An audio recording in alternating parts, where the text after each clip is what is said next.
નમસ્કાર બાળકો, આપણે આ પાઠનો આગળનો વિડીયો જોઈ ગયા હતા પહેલા પાર્ટમાં કે હેલેન કેલર આપણને અહીં વાત કરતી બતાવે છે વર્કર્સ વિશે. બરાબર, વર્કર્સના અનુસંધાનમાં એ વાત કરતી હતી અને અમેરિકાની જે ઇકોનોમી સિસ્ટમ છે, એમની જે વોરની પ્રિપેર્ડનેસ છે એના અગેન્સ્ટ વાત કરે છે. આપણે જોયું હતું કે એ એમ કહેતી હતી કે વર્કર્સને ખબર છે કે જેમનો અલ્ટિમેટ વેલફેર છે અથવા જે એમની ભલાઈ છે એ એમનું નુકસાન કોણ કરે છે? એમના માસ્ટર્સ કરે છે, એટલે મીન્સ ઓથોરિટીની વાત કરે છે. છતાં પણ તેમના ફેવરમાં એ લોકો નિર્ણય લે છે ને તેમને પોતાની જાતને કન્ટ્રી માને છે. અને એટલા માટે એ ફુલિશ વર્કર્સને શું કહે છે Helen Keller? Blind vanity of slave. શું કહે છે? બ્લાઇન્ડ વેનિટી ઓફ સ્લેવ્સ એ નામથી સંબોધન કરે છે. હવે આપણે આના પછી આગળ જોઈએ તો જોઈએ the clever once up in a high place. Clever once એટલે જે હોશિયાર લોકો છે, જે ઉચ્ચ સ્થાન પર છે.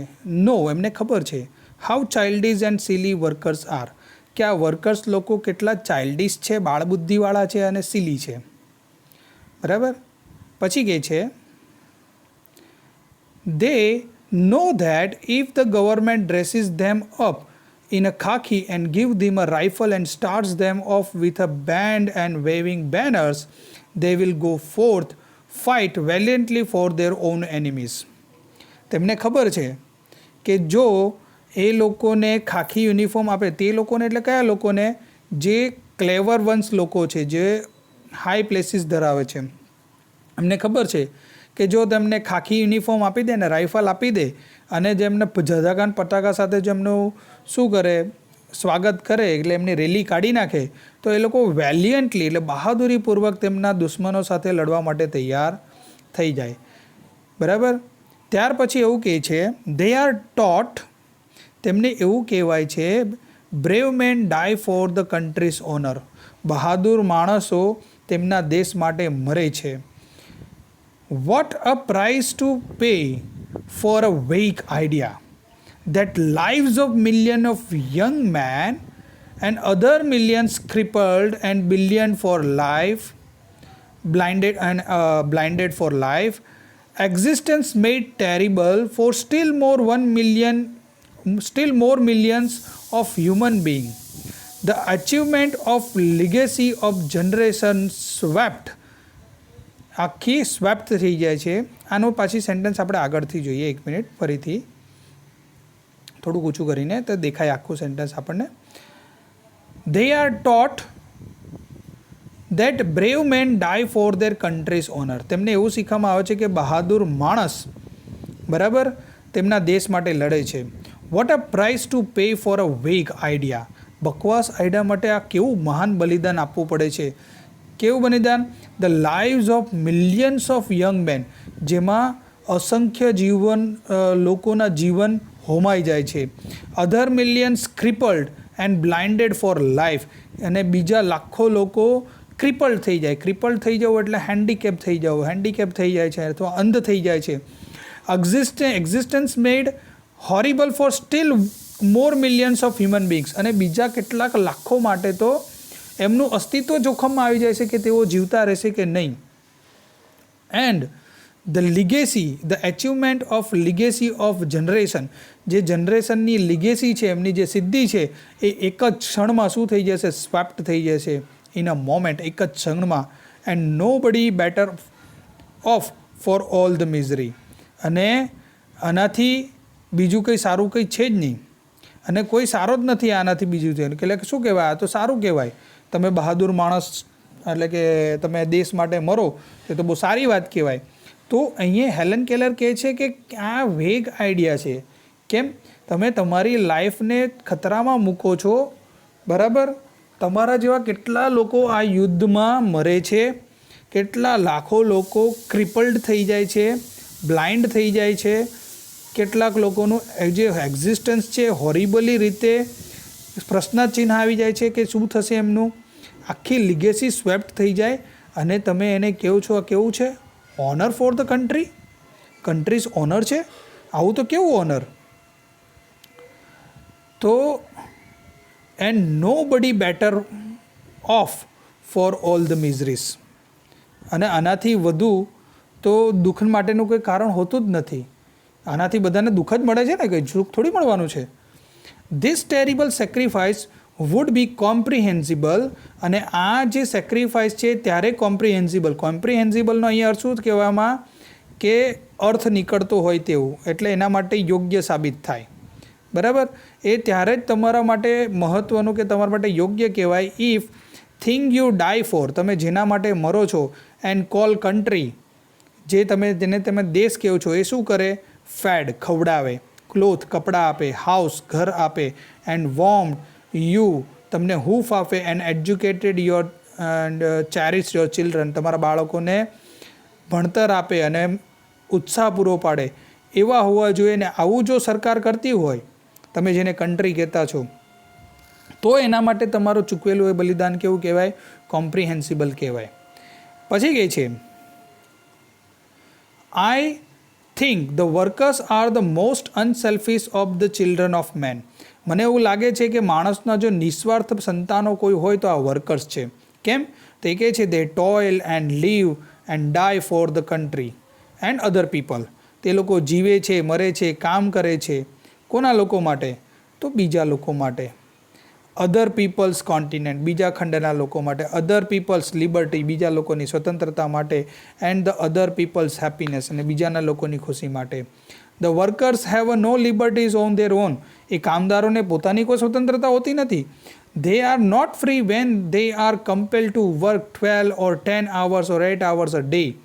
શું કહે છે? એ લોકો ત્યારે મુક્ત નથી હોતા જ્યારે તેમને કમ્પેલ કરવામાં આવે છે. કમ્પેલ કરવું મીન્સ ફોર્સ કરવું, દબાણપૂર્વક કામ કરાવડાવવામાં આવે છે. કેટલા કલાક?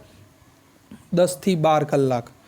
And they are not free when they are ill paid for their exhausting toil.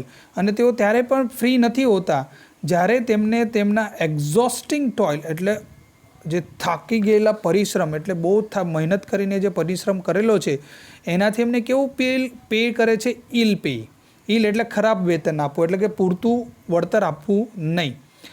They are not free when their children must labor in a mills and factories or starve, and when their women may be driven by poverty to lives of shame.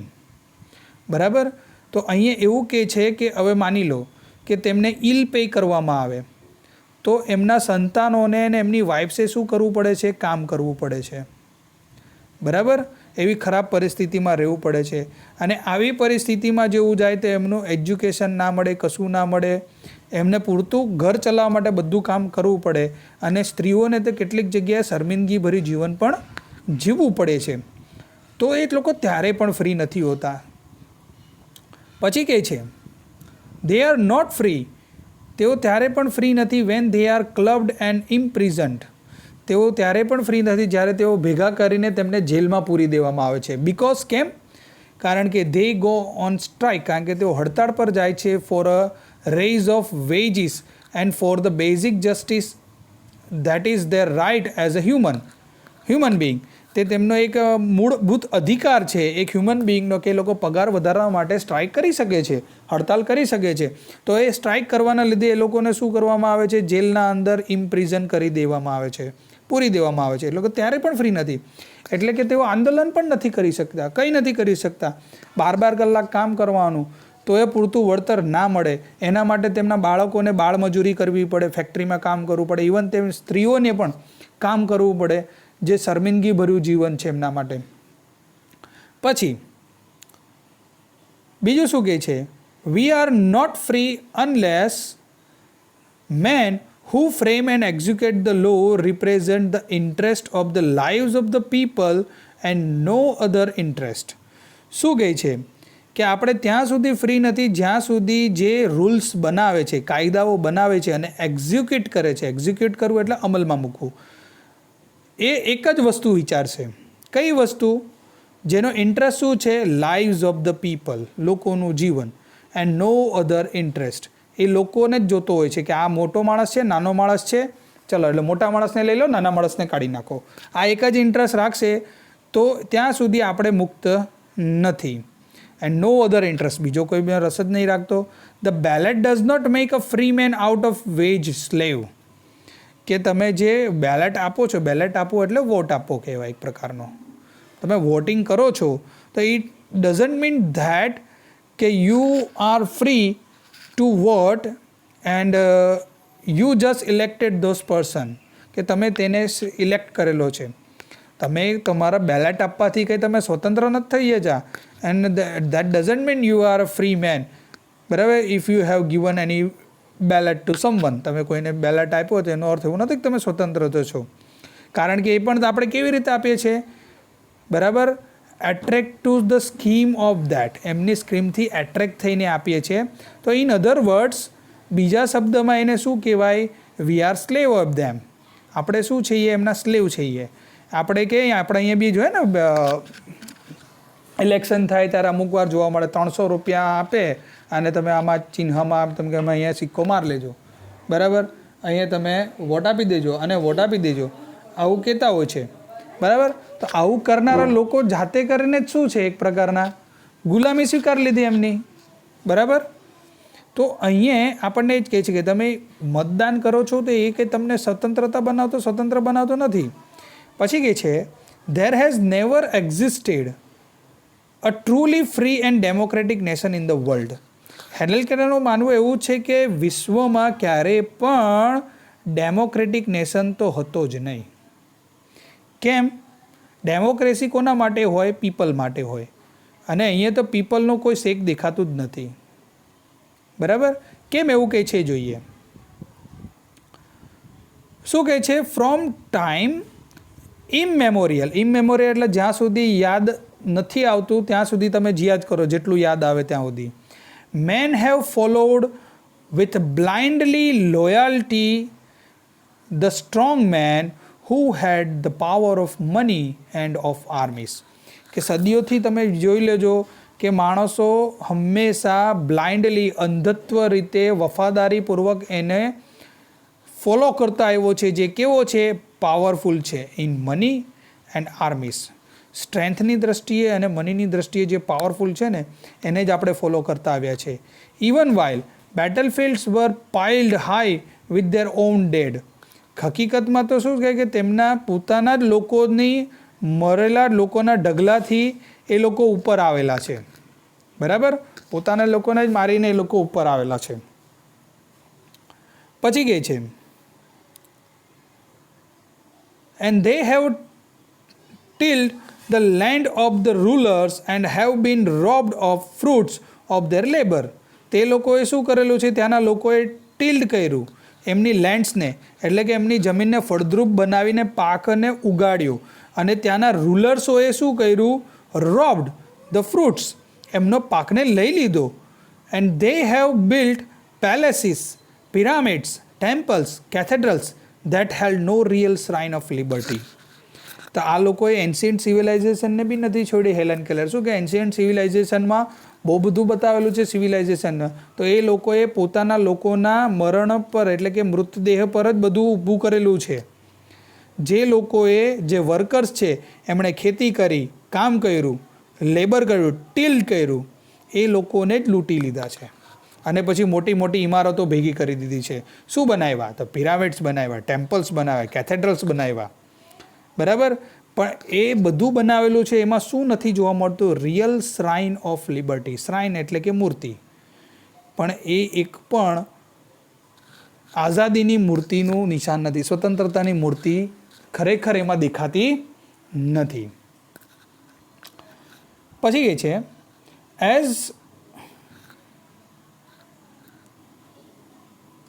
as civilization has grown more complex, the workers have become more and more enslaved.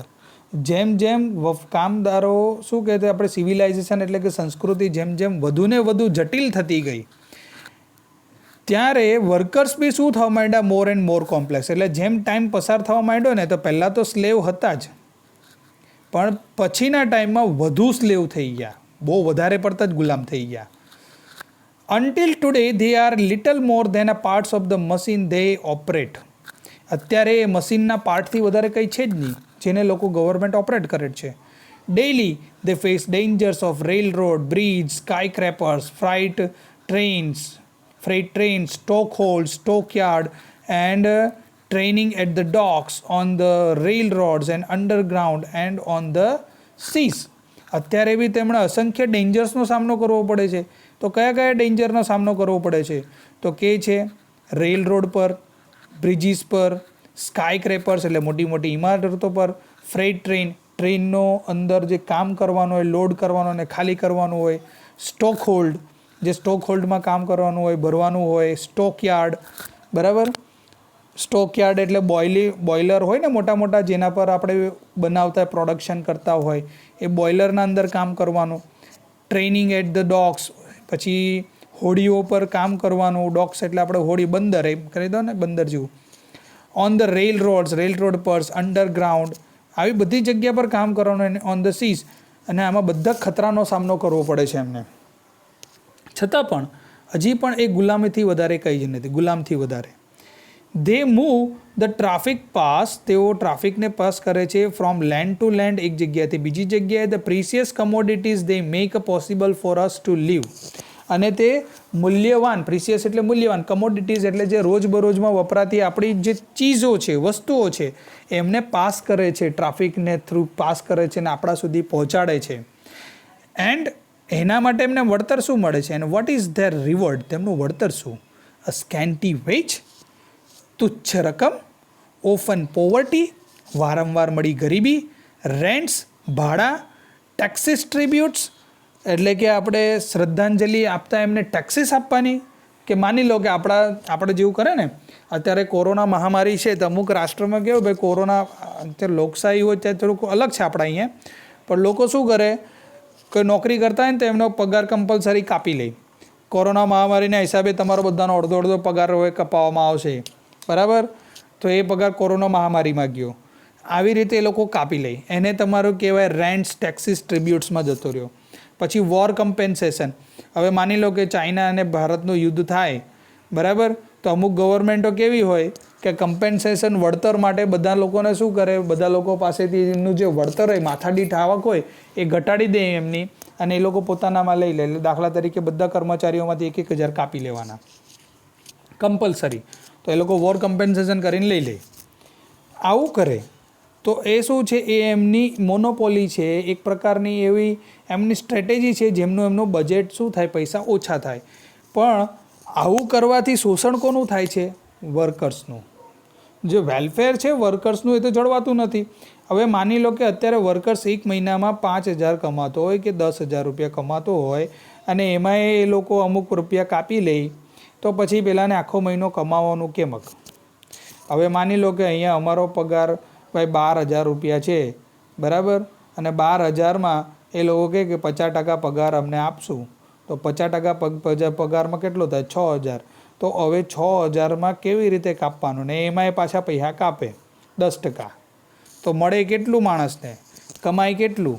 મહિનો ચલાવ શું કરે? તો વર્કર્સની હાલત આવી થઈ જાય, બરાબર. તો આવી મહામારીમાં અમુક ગવર્મેન્ટો આ રીતના પગલાં લઈ લે કે ભાઈ તમારા પૈસા કપાઈ જશે, ખ્યાલ આવી ગયો? એવી રીતે એ લોકો ભેગું કરે. તો આ પ્રકારની જે એ લોકોની સ્ટ્રેટેજી છે, એના વિરુદ્ધ હેલન કેલર બોલે છે. The kind of preparedness that workers want is recognisance, reorganisation and reconstruction of their whole life. જે પ્રકારની તૈયારી એ વર્કર્સ પાસેથી હેલન કેલર ઈચ્છે છે, એ કઈ તૈયારીની વાત કરે છે? તો રીઓર્ગેનાઇઝેશન, જે ઓર્ગેનાઇઝેશન એને ફરીથી ઓર્ગેનાઇઝ કરો, બરાબર, અને રીકન્સ્ટ્રક્ટ, ફરીથી રીકન્સ્ટ્રક્ટ કરો. રીકન્સ્ટ્રક્ટ કરવું એટલે પુનઃ રચના કરો, પુનઃ ગોઠવણી કરો. સચ હેઝ નેવર બીન, જે ક્યારેય પણ પહેલાં થઈ નથી, બરાબર. સચ has never bin attempted by સ્ટેટ્સમેન, કોઈ પણ સ્ટેટ્સમેન વડે અપનાવાઈ ના હો.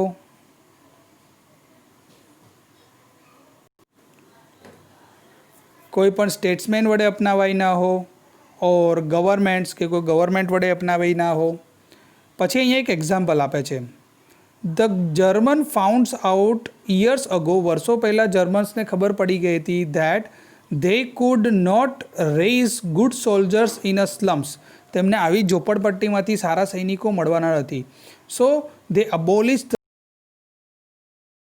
છે they show to it, તે લોકોને બતાવે છે કે that all the people had at least a few of essential of civilization.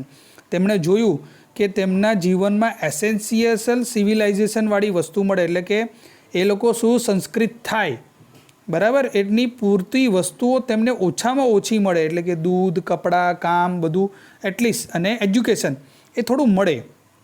જેમ કે કઈ કઈ વાત કરે છે? ડિસેન્ટ લોજિંગ, સારું ભોજન, ક્લીન સ્ટ્રીટ્સ, સારી શેરીઓ, હોલસમ ઇફ સ્કેન્ટી ફૂડ, ભલે ફૂડ જો સસ્તું હોય તો કેવું મળે? હોલસમ મળે. હોલસમ મળે એટલે પૌષ્ટિક મળે. પ્રોપર મેડિકલ કેર, વ્યવસ્થિત મેડિકલ કેર મળે, એન્ડ પ્રોપર સેફગાર્ડ, અને તેમને સેફગાર્ડ મળે ફોર ધેર વર્કર્સના માટે. ઇન ધેર ઓક્યુપેશન, શેમાં? તેમના ધંધામાં. That is the only small part what should be done. આ તો એક નાનકડો ભાગ છે કે આપણે શું કરવું જોઈએ એના માટેનો. It is your business two force reforms on the administration. હવે અહીંયાથી તમારું કામ છે કે તમારે આ પ્રકારના રિફોર્મ શું કરવાના છે? એડમિનિસ્ટ્રેશનમાં લાવવાના છે, બરાબર. Let there be no more talk. હવે કોઈ બહુ વાતો કરશે નહીં. What government can do or can not do, કે શું ગવર્મેન્ટ કરી શકે છે ને શું નથી કરતું. All these things have been done by all the belligerent nations in the turmoil of war. આવી બધી વાતો તો બધા લોકો કરે જ છે. જે કેવા રાષ્ટ્રો છે? બેલિજરન્ટ નેશન્સ એટલે યુદ્ધખોર દેશો. આ લોકો યુદ્ધના ટર્મોઇલમાં એટલે પરિસ્થિતિમાં લોકો આની વાત તો કરે જ છે, બધા જ કરે છે દેશમાં, કે અમે એજ્યુકેશન કરાવશું, આમ કરાવશું, ફલાણું કરાવશું, ઢીકણું કરાવશું, પક્ષ મેળવવા માટે, લોકોના તરફથી સહાનુભૂતિ મેળવવા માટે.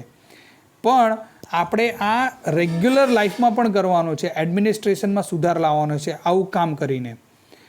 અને શું કહે છે? એવરી ફંડામેન્ટલ, દરેક પાયાની ઇન્ડસ્ટ્રી છે, has been managed better by governments than private corporation.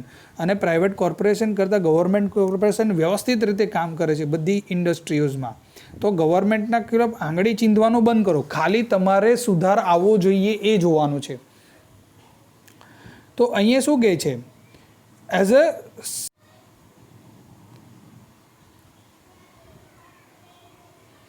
તમે નાગરિક છો દેશના અનુસંધાનમાં, તો તમારે શું કરવું જોઈએ ને શું નહીં કરવું જોઈએ એનું અહીંયા આપણને બતાવ્યું છે, બરાબર.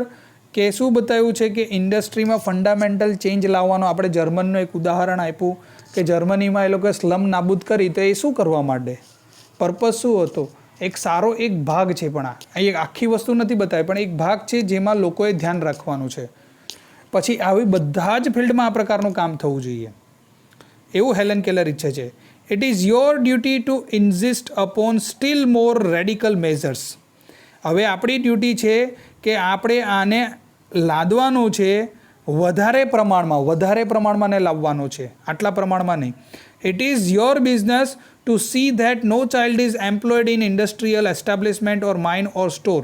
એ હવે આપણે જોવાનું છે કે કોઈ પણ બાળક શું ના કરતું હોય, કોઈ ઇન્ડસ્ટ્રીયલ એરિયામાં કે મિલમાં કે માઇનમાં કે સ્ટોરમાં કામ કરતું ના હોવું જોઈએ. એનું કામ ભણવાનું છે તો એ સ્કૂલમાં જ દેખાવું જોઈએ છે. Work is needlessly and that, અને એ જોવાનું કે no work is needlessly expose to accident or disease. કોઈ બી જે બિનજરૂરી કામ છે કે એક્સિડન્ટ છે, અકસ્માત, એ એક્સપોઝ થવો જોઈએ નહીં વગર કામનો, બરાબર. It is your business to make them give you clean cities free from smoke, dirt and congestion. એ હવે તમારા હાથમાં છે કે તમે તમારા દેશને ક્લીન સિટીઝ બનાવો, ફ્રી ફ્રોમ સ્મોક, ધુમાડા રહિત બનાવો, એ તમારા હાથમાં છે. પોલ્યુશન ઘટાડવું, એમ કે સરકારે પોલ્યુશન ઘટાડવું છે, તો પોલ્યુશન ઘટાડવું એ કોના પક્ષમાં છે? આપણા પ્રજાના પક્ષમાં છે. કારણ કે જેટલું પોલ્યુશન કદાચ ક્રિએટ થતું હશે એમાંથી 80% પોલ્યુશન તો કદાચ ગવર્મેન્ટ સિવાયના, એટલે કે આપણા વસ્તીવાળા, એટલે કે આપણે કોમન મેન છે એ લોકો જ વધારે ઉત્પન્ન કરીએ છીએ. તો આપણે પહેલાં એને જો રિડ્યુસ કરી નાખીએ તો ઓટોમેટિકલી પહેલું તો ઘટવાનું જ છે. તો આપણે એમને એન્ફોર્સ કરી શકીએ. આપણે જ નહીં કરતા હોઈએ તો પછી બીજા લોકો પર આંગળી કેવી રીતે ચીંધવાના?